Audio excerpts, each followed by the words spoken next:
Mbote Nabino, Balandinio Soya, éclairage télévision, Bozolanda Biso partout dans le monde entier. Merci na confiance au Bozali Kopesa, émission éclairage. Merci na Joël Ntsumbu, au Azali Bongo Nasima et caméra pour na ba image qui tokopé elengi oyo Bozali komona déjà.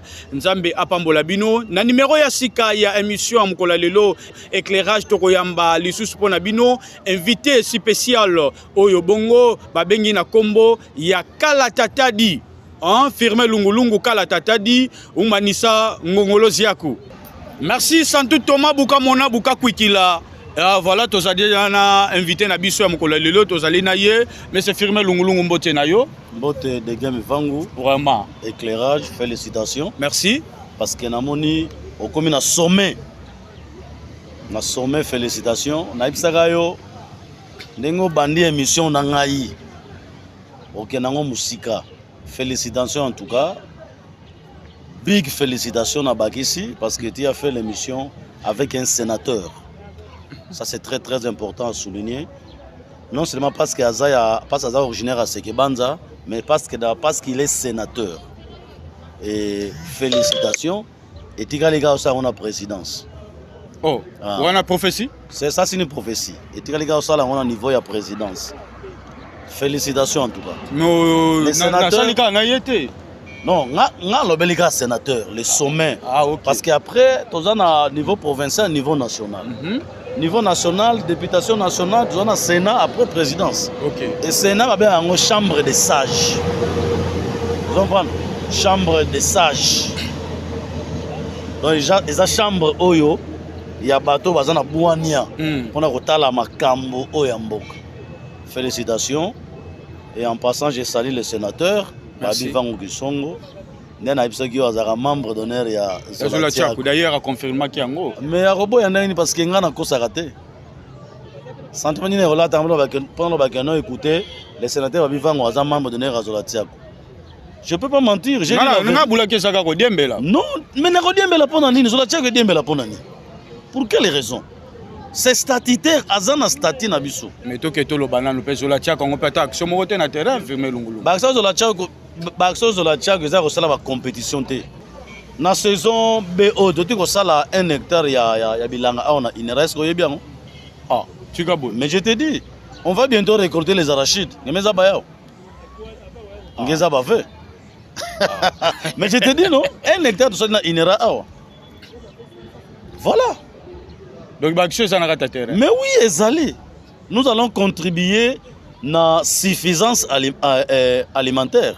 Merci, M. Firme Lungulungu. Vous avez éclairage, il y a éclairage ici au Cacao. M. Firme Lungulungu, Totalio, Outi, Naisangila, au Kota Kinsumbi, au Baluki, au Bimi, mais Koyokayo. Bandeko babengi be on en tout cas ba message no bisiko zo keza ba message ya haine. Pourquoi le rozo kota haine na kati ya politique? Non mais quelle haine? La haine c'est quoi? Haine exaltée, jalousie exaltée. Na bandagi na Isangila où j'avais regroupé plus de 14 villages représentés par Point Foko. Plus de 14 villages, j'ai dit, na groupement Sekelolo awa. Les images sont là, nous avons diffusé, moi extrait quand on diffusé qui. Il y a aussi les villages que nous avons visités. Pour raison de la stratégie Nabiso, on a refusé. Il y a que diffuser image. Mais il n'y a pas de haine. Rien que de par son nom, Kombo Nango, Zola, Tiak, Lingambo Ganayo. Nalobango chaque fois, ce que j'ai au Lingimbo Ganayo, au Lingate ko sala yango mabe. So Lingi village nayo, groupement nayo, territoire nayo, province, pardon, groupement secteur, territoire, province. Et puis RDC Mobimba. Au comment le rôle Corneille Nangate. Au tombola mboka na ote. Au contraire, on réfléchir chaque fois nini na ko sala pona contribuer na évolution ya mboka. Parce que nous devons poser la question de savoir qu'est-ce que moi j'ai fait pour ma pierre d'édifice na développement ya mboka. C'est très très important. Et nous avons fait comprendre aux gens la vision à Zolatiak. Oui, ça accès mingi na agriculture. OK, ndaki na vision à Zolatiak mais to komo tanga ba excellence ba bivangu, komo tanga ba excellence Rémi. J'étais en train d'expliquer nini baba ngoni stati na biso. J'ai expliqué ba point fort, ba point clé à stati. Après, lorsque j'ai parlé de différents membres, Oyo, Bazana Katia, Statina Bisson Zolatiago, les membres effectifs, les membres sympathisants et les membres d'honneur. Tant qu'on a commis un membre d'honneur, j'ai cité quelques noms, il y a un membre d'honneur Nabiso. À l'occurrence, l'honorable sénateur Babivan Okisson. Et c'est un problème.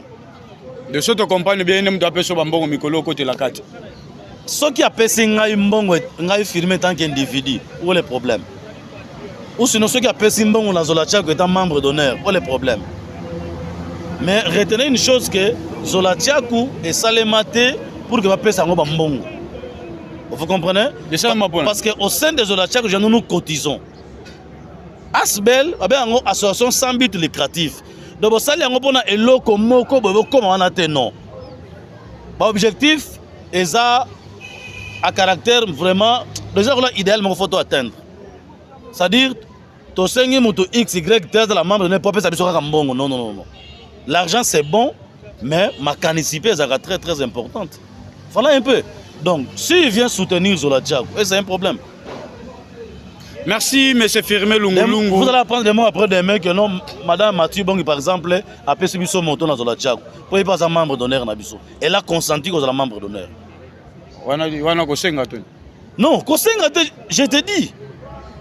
Ceux qui disent que non, Mme Mathieu Bongi, bon, on a peut être membre d'honneur. Non, juste qu'on a combien de membres d'honneur dans la fondation. Mais est-ce non, mais est-ce politicien? Mais est-ce que ça va déterminer?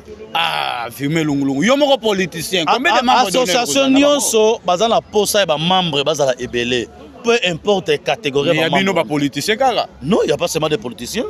Nous avons des membres d'honneur qui sont à Boma ici. Ah bon? D'autres sont à Kinshasa, d'autres sont politiciens. Prenez par exemple les greffiers divisionnaires, Léon Bigani à Boma ici. Il n'est pas politicien. C'est un fonctionnaire, c'est un administratif. Vous savez ce qu'il contribue dans Zolatiago? Il y a d'autres médecins, docteur Mouaka par exemple, c'est notre membre d'honneur aussi. Vous savez ce qu'il contribue dans Zolatiago? Est-ce que c'est un politicien? Il y a les membres d'honneur que nous avons, il n'y a pas que des politiciens. Voilà. Donc, nous avons partagé la vision à Zolatiago. Nous avons fait comprendre aux gens que maintenant, on doit adhérer à Zolatiago. Et nous avons déjà envoyé plus de 500 fiches. Il y a Zolatiago ici, à Sekelolo. Plus de 500 fiches. Je suis sérieux et sincère dans ce que j'ai dit. Et si là, j'ai demandé au secrétaire de la photocopier ma fiche. Merci, M. Firmé Lungulungu. J'ai suivi l'émission de politicien. Nous sommes tous les deux. Ah? Il y a une émission de politicien aussi. Nous avons un café, tout le membre Mbingu, Chasse, Diveta, Ahmed Toubila, Mitsopo. Il a complètement tapé à côté. Il n'a pas dit la vérité à la communauté. Voilà pourquoi Mouzolaka, Moukatous à l'Ouvounou. Katousa Louvounou. Katousa ignorance. Louvounou yawapi. J'ai dit Louvounou. J'avais seulement expliqué. Quand je parle de ça et que j'ai les soucis, il fallait pas payer ça. J'avais déjà dit, je ne suis ni demandeur ni preneur. Batomi sato batindilanga na ebiso de jango awa. Batindilanga batomi sato. Bako sola na ngai. Na ebisaki bango na ni demandeur ni preneur. Parce que je n'en ai plus besoin. Je suis cette personne, lorsque je m'engage, je m'engage. Mais négocier mais pour que na zonga. Mais pour que na zonga. Faut na biso vérité. C'est pas ce qu'on appelle la déontologie. Je pouvais citer ces gens ici. Mais je te dis. Mais pourquoi rentrer? Bakulu bakamba, bakukuka mwene. Wenda ngevingila pipa kuvonda bakoko baloba so babengani na moi na mboka moko babengani na moi kanga bisaka na yo kende kozela butu te parce que makamusu eyela yo. Moi je suis pas non, je ne suis pas un chien oya zongela kabiloko asandi. Oh, je suis pas comme ça. Lukuta dans le sens que tu as fait une émission avec un politicien, oh il est très bien. Abordaki makambo ya mbingu ya chasse ya diveta abike non mitsopo mais mitsopo oui ezaka na nyama oui mais on donne ça à qui? rappelle ça pour dire qu'il n'est pas bon de ne pas dire la vérité na batu o bazolanda eza na radio tout comme na télévision. C'est pas bon. Il faut dire la vérité na batu bayeba. C'est quoi la vérité? Je suis d'accord lorsque tout le monde est unanime. Tout le monde est d'accord que Firmin Lungu en vendant en tombisi. Wala mutazo boyango azate. Azate. Mutazo boyango andi keleve. Mais pour dire seulement que Ntombisi, bapesa mutu na kingo na kuisi ya bamboa, là on n'arrive pas à dire ça. Bazo kolobangote. Tu vois la tête, hein? Ce qui mutu ezaka Ntombisi parce que la tête déjà ce que longoli mutu a so mutute. So longoli donc et là on est so longoli en mutu, eza so elorote. Est-ce bapesa nga mutu? Bapesa nga kingo? Bapesa nga kuisi en Ntombisi? Rien. Rien alors rien. Alors, qu'on ne vienne pas distraire les gens. Firmin Lungu avec cette cabinet. Aïe aïe aïe aïe aïe. À ta reconnaissance, c'est quoi ça la te Firmin Lungu avec na cabinet. Voilà les membres. Tika zongi lango na ibisa yo. Ah. Tokende ki ekila. Na ekile zalaka. Tambo silisi. Bozu ba nyama nyoso bofande sika moko. Obando kabola. Par yanga une part ya Ntombisi eyebani. Mais Firmin azaki boulot toi azaki. Yoka mutu kingo na kuisi ya bamboa. Wana eza Ntombisi. Vous comprenez? Mais oya biso ekila tokendeki. Ba bisenga yi bazui mutu apesi mutu mususu. Kingo mutu mususu. Kuisi mutu mususu. Babi yo Ntombisi kende na ekila o mususu wana. Kende na chasse o mususu wana kuna balukele loko mususu. Nde ba pesa ba poil. Hein? Mais c'est ça la vérité non? Mais pourquoi les gens n'arrivent pas à le la vérité? Hein, mon dironanga de gamme. Oh, ils ont éclairage. Il faut éclairer les gens. Batouba yeba. Éclairage. C'est pour éclairer l'opinion, éclairer la communauté, non seulement à segment, mais partout on nous suit. Parce que c'est l'Internet. Au niveau mondial, on nous suit à travers ton émission. Et quand tu fais une émission avec un sénateur, c'est le monde entier. Écoute, chapeau encore. Merci. Mais chez nous, au territoire, on ne veut pas éclairer les gens. Comment ça? Mais oui. Na kena ikila munda chasse musuba pesinga ba poil. Na boya ngopete. Ozui. Na zui mikolo ba bisinga. Mais ozua ki quand même. Ba mikolo ba bisinga ko boya te zua. Sinon on pesa bango te opesa raison. J'ai pris malgré moi. Après quand bango ba baki ba pesa ba poil, ba mususi masima o bobo to ba poil wana. Je me suis dit, il n'y a pas de problème. La vie continue. Et nous sommes là, nous continuons. On est en très bonne santé. Et le constat que j'ai fait, ma santé, et zolo na malisousu par rapport à Nazalaki na kende bonazonga. Oh, mais je n'ai plus de compte à rendre. Je n'ai plus de compte à rendre à qui que ce soit. Sur le plan politique, exacté. Exacté. Otokosala nini, to réfléchir nanu. Alors, on ne doit pas venir tromper les gens que non, Ezama Kambaba, Michopo. Non. Ntombisi Bapesa Kaye Michopo te. Ça, le monsieur avec qui tu as fait l'émission a menti à Kosaki. Il fallait à l'Obake, évidemment, Firmin est un Ntombisi. Et qu'il a partage, ton kabola qui bien te, tout ça qui est injustice. Ah oui, c'est ça l'éclairage, c'est ça la vérité. Ah, c'est ça la vérité. Mais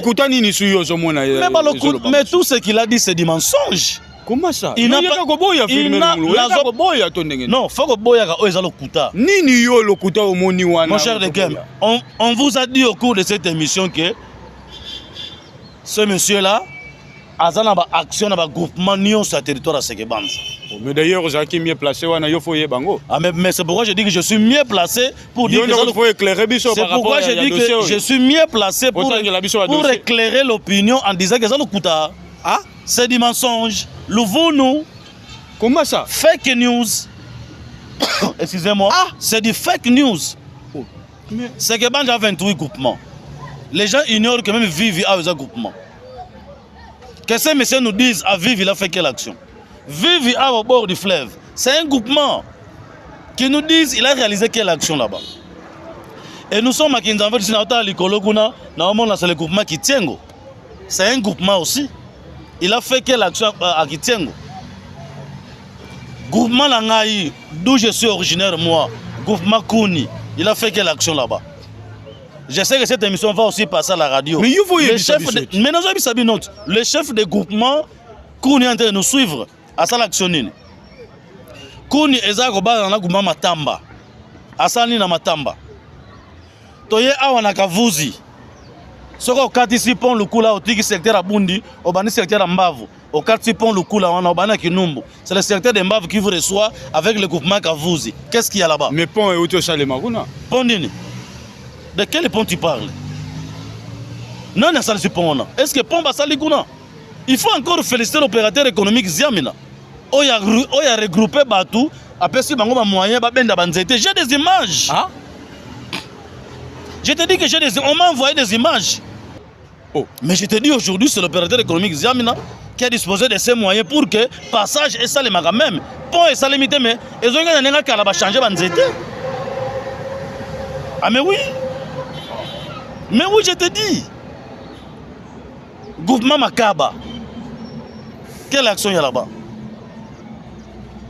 Natanga ba groupement na Lemba. Yo moko zala na Nsumbi d'ailleurs, yo muto kota kuna ba action kuna foyeba. Ba action nini?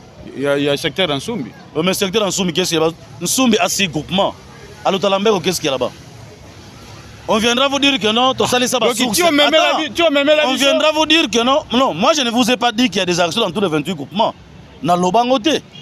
Na campagne. Na Lobangote. Na Lobangote, je ne peux pas le dire.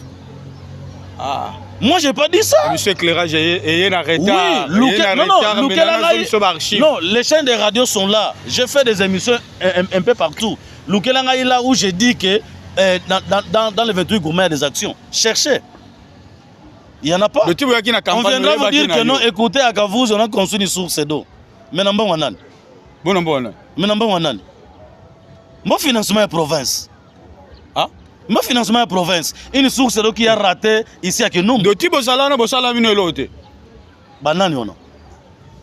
Tibozala wana bossala banani wana banani. Demandez au télé on doit faire la part des choses entre mbongo ya poche na yo na mbongo ya structure. Aujourd'hui ceux qui sont là tchak tosali netro bilanga tosali on a lobanga on a sali. C'est Zola tchak ou pas moi? On doit faire la part des choses entre l'individu, c'est-à-dire la personne physique et la personne morale. Dans un exemple, Zola Tchak, je suis une personne morale. Mais Firme Lungu, je suis personne physique, je suis un individu. Ceux qui ont une poche, mais ceux qui ont structure dans Zola Tchak, soyons quand même courtois. C'est du mensonge. Mais je te dis, ils ont le kuta vrai, fondé. Le radio Nsumbi pesa ka l'autre. Radio ya Radio Plus Yosa. Comment on a une? Comment radio on a une? Monsieur Radio de Bousseke Banja, Yosa la DP. Ok. Radio? Yosa la DP kuna. Naïb sur radio? Ongolo banini? Ongolo ba itiko ngolo bana bisoni. Non, comment on a une? Radio de Bousseke Banja, mais c'est firmé ngolo ba. Mais naïb sur on doit faire la part des choses entre une personne morale et une personne privée et physique. De radio na dans une asbel, dans une asbel. Mais l'asbel vit de cotisation. Yo bien moi son radio na. Oh. Ah bon? Non bien, yo ndimi yo de game nengo zaboye, o memisi $12,000 na yo. O memisi $12,000 na yo, 15,000, 20,000, $30,000 na yo moko. Après au PC radio na combien comme sous? Tu peux faire ça? Soyons quand même, tous là quand même soyons courtois devant bateau balo landabiso. Mais je te dis non. De peu mbongo na kota na radio na. Mais moi j'ai beaucoup contribué. Quoi? Physiquement, financièrement, et même sur le plan énergie. Qui ignore que moi je faisais 2 semaines à Zamba, 3 semaines et 1 mois à Zamba. C'est pas une contribution. Je me prive de tous les autres besoins dans la condition bien. Ça fait déjà 5 mois fermé Lungu, Azo se lamenté kaka. Aza kaka wana, Azo déclaré kaka. Il faut pas faire. Il faut faire la part des choses, ils ont la lamentation. Je viens seulement ici dire la vérité. Je ne suis pas le rôle en bois à Zonga la Sandi. Tu comprends? Je ne suis pas comme ça. Mais à la première, deuxième, troisième personne qu'on m'a envoyé, écoutez, on va te nommer Boina, laissez tomber. Laissez tomber. Je dis à la personne, je n'en ai plus besoin. Je n'en ai plus besoin. J'avais dit ça autrefois ici. Ceux qui s'engagé, s'engager. Et ceux qui se désengagé, merci, maître. Donc, c'est pour dire que tout. Écoutez, quand quelqu'un vous dit par exemple, quelqu'un qui ne veut pas reconnaître que Moutamavong est un mentor politique, quelqu'un me vend. Toi qui es ton zonga. Bon, mentor, non. Moi, je n'ai pas de mentor parce que. Mais c'est. Mais la politique. Attends, moi, je n'ai pas de mentor. C'est qui alors? Parce que Nabimi n'a pas de. Ah? Attention, on doit bien faire la part des choses entre. C'est qui un mentor? Ici, nous parlons du monde politique. Mentor politique. Moi, mon tour a salué l'émission en politique. Mon tour a salué l'émission en politique. Louise, honorable député honoraire Louise Ndoulou, vous direz que non, fait honorable Massomba Zaki mentor nae. Et ça va nango. Aujourd'hui, l'honorable Rémi Tsanzou va vous dire que non, fait honorable Diden Congo a un mentor politique. Pardon, mentor politique. Et mon mentor, c'est qui? Il n'y en a pas. Il n'y en a pas encore. Mais je te dis, il n'y en a pas encore. Il n'y en a pas encore. Azate, je dis Azate. Oh, il y a des allez, quand il y a des gens écouté, au cas où il y a un mentor qui vient de vous le dire. Vous pensez que firmer Azalakana pour la sans rien proposer, sans rien initier? Au contraire, moi je propose beaucoup et j'initie beaucoup. Nane ba kobenga un jour mentor politique. Ni noane zo sale maté po yo longwa. Pardon? Ni no mone zo boate na ngambu kuna po yo longwa. Est-ce que ngana na posa e boate te? Ngana longwa c'est tout. Et que les bosses c'est pas mon problème. C'est pas mon problème. Il y a évolué, il y a talamono V. Mais seulement je m'insurge contre les mensonges. Je m'insurge contre toute personne, tout politicien de Sekebanza qui ne viendra pas dire la vérité à la population. Le son accompagne la vérité. En tout cas, je vous dis la vérité que tout ce que ton invité là a dit la fois passée, c'est du mensonge pur et simple. Net nini. Ce qui a boyé yango, ça l'a payé, mais soit débat dans l'éclairage. Pendant là, ça est phare à phare noir sur blanc que tout ce qu'il dit, c'est du mensonge. Ah? Je te dis non, Oyoki. Oyoki, ce qui a boyé, ce que Firmé a dit, il a tapé à côté. Bengi ça invité, on a Ayato Fanda Boy Fara Fara, on a ça noir sur blanc, big sur papier. Qu'est-ce que c'est du mensonge? Qu'est-ce que c'est du mensonge? Na groupement le Lobeni en Soumi, qu'est-ce qu'il y a là-bas? Groupement le Lobeni en Soumi, qu'est-ce qu'il y a là-bas? Groupement le Lomazing en Soumi, qu'est-ce qu'il y a là-bas? Ni les oraux. Tout le bateau. On doit faire la part des choses entre action Oyo et ça poser dans compte de structure que l'individu. Et même un groupement, on a tanguy. Structure peut salir le côté. Ils sont de l'autre côté. Le vounou, mensonge. Nous avons même Babi Vango Sala n'a pas le côté. Pardon? Honorable sénateur Babi Vango, il pas ça le côté. Est-ce que lui a dit que à Sala Action na le 28 Goumanios? Il a dit ça? Qui dit 28 groupements dit territoire de Sekebanza. Tous les 5 secteurs réunis, contenus. Lui n'a pas dit ça. Au lobby, action Nyon se salimi pour la fondation, et la fondation, il y a mon côté. Non, moi je n'ai pas dit ça. Nabi Boye. Le fait pour ton invité, il a des parties. Parce que tant que tu n'y es, ni nous sommes à Sekebanza. Aïe, moi, quand on est dans les 28 groupements à Sala Action. Il y a un épisode de Kouta. Et ça le Kouta. Le Vundu. Et lorsqu'on vous dit que non, dans le monde entier, c'est comme ça, l'insécurité. Mais ça, on se demande comment on peut dire ça là-bas tout. Dites par contre, effort au Bozo Sala pour éradiquer l'insécurité. Au lieu de dire que non, écoutez, c'est général, puisque c'est général, tous on pense que c'est général.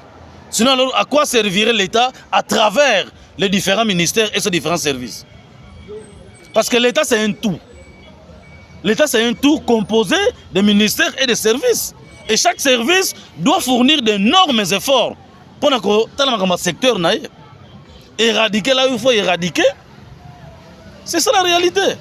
Même le domaine des transports.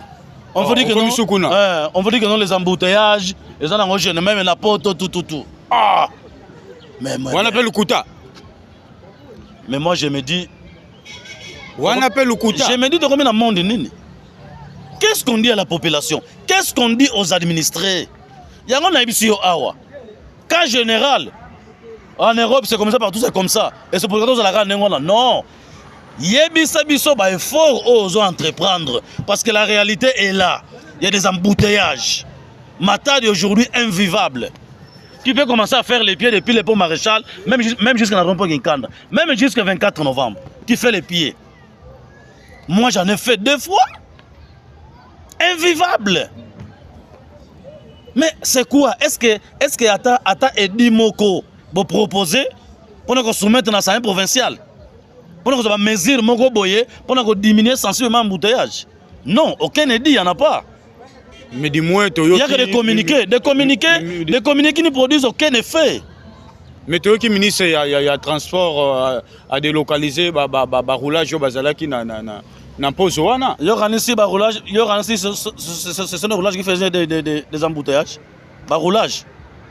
Non. Je te dis une chose. Le maire de la ville Kodiambete à Matadi avait pris une décision à son temps à l'obimit ou kanyo sur un grand véhicule. Oh, et Outikin et Kotarana Matadi après 22 h. Vous voyez que l'embouteillage est diminué. Mais tu es le loi non, il n'y en a plus. Mais tu as miné ne Kotara 22 h. Bazongi c'est un sous. Mais à un moment donné, c'était aboli. Il y a un moment qui Matadi Bebaki. C'était aboli. Il faut plutôt proposer un EDI ou un EDI provincial. Ou vous proposez une mesure. Parce que EDI, quand c'est voté à l'Assemblée provinciale promulgué par le gouverneur, et comme il remet mon bec dans la province. Vous comprenez? Et comme il remet mon bec dans la province, vous respectez, vous le mettez là-bas. Mais de simples communiqués vont faire quoi? Un communiqué n'a pas un caractère contraignant, n'a pas un caractère obligatoire. Ça ne va rien faire. Ça ne va rien faire de Gamivang. Dites plutôt aux gens que non, en tout cas, c'est une réalité. Mais voilà ce que nous fournissons comme effort. Voilà ce que nous proposons. Voilà. Je comprends que l'on a une émission. Il y a un qui répondre. Écoutez, ça qui trop. Mais oui, quand on vous dit que non, écoutez, le fait Mavungu n'est pas mon mentor. Même lorsqu'on vous dit que non, il a plus d'action qu'il fait dans Bisso Mavungu. Je l'appelle Levé Pascal Mokolo. C'est un honorable que je respecte beaucoup. Mais est-ce qu'ils ont solo? Si on était dans la radio, on la téléphone. Est-ce qu'ils ont solo?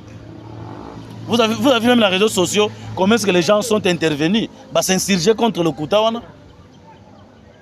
Vous savez, hein, à un certain moment, on doit éviter le populisme politique. Il ne faudrait pas qu'on donne l'impression aux gens, à la population, à la communauté, que politique est l'ignore le Kouta. Non, on ne doit pas donner cette impression à la population. Par contre, on doit faire en sorte que la population comprenne que politique est le Koutate, est le lenga gérer l'État. C'est ça. C'est ça. Merci, en tout cas, tout ce que j'ai dit, je répète que ton invité là, nous savons que c'est le Kouta. Ceux qui ont sali tembe, éclairage. Donc il y a un éclairage pour le baquet et le Kouta. Soit sali tembe, débat contradictoire. Je suis prêt. Il y a débat contradictoire pour démontrer davantage, noir c'est blanc que c'est des mensonges, rien que des mensonges. Au footimbo, on a les émissions. Déjà, quand on vous dit que non, dans une chasse, après la chasse, les michopo, bon, mon tout est kewapi. C'est pourquoi je dis que les moussou yoranaki. Mais faut m'aboire parce que fallait tourner. Non, moi je parle de moutou. Parce que fallait tourner, bon, moutou est keneki wapi.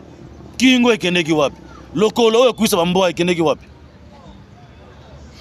Merci Maître Firmin Lungulungu, merci na bino no sobozolanda biso nzanga pambola bino ozaki tellement belé wana pona kolanda to comme vraiment na suka message na yo mais c'est Firmin Lungulungu message na ngai bande kono sobozolanda c'est que Banza ne mérite plus de mensonges politiques.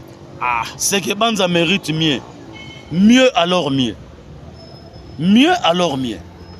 nous allons commencer à dire la vérité, rien que la vérité à la population. To komi vraiment na suka émission na biso to yamba kipo na bino maître firmé lungu kala tatadi na liboso ya bino ezaki ya bino ndeko de Mvangu. Merci na Joël Ntsumbu asungaki biso na sima ya caméra. Nzamba pambola bino lingo koleka na émission éclairage au contacter biso na numéro zali komona wana okozwa biso to koleka boza na activité na bino olingi to lekisa yango to salela bino élément ya journal magazine nyonso bolingi boye awa na kati ya émission éclairage bokozwa yango donc tozana pona ko servir tout le monde. Émission éclairage c'est l'église au milieu du village tozawana pona mutu nyonso ezala batu ya lingomba oza pasteur oza soki nani olingo leka awa yaka tokolobela makambo ezali ko oyepe apoto éclairer quand même population ya Congo central pe ya mokili mobimba. Nzambe apambola bino botika la malamu tokutana lisusu na ba numéro ezali ko ya liboso. Nzamba batela.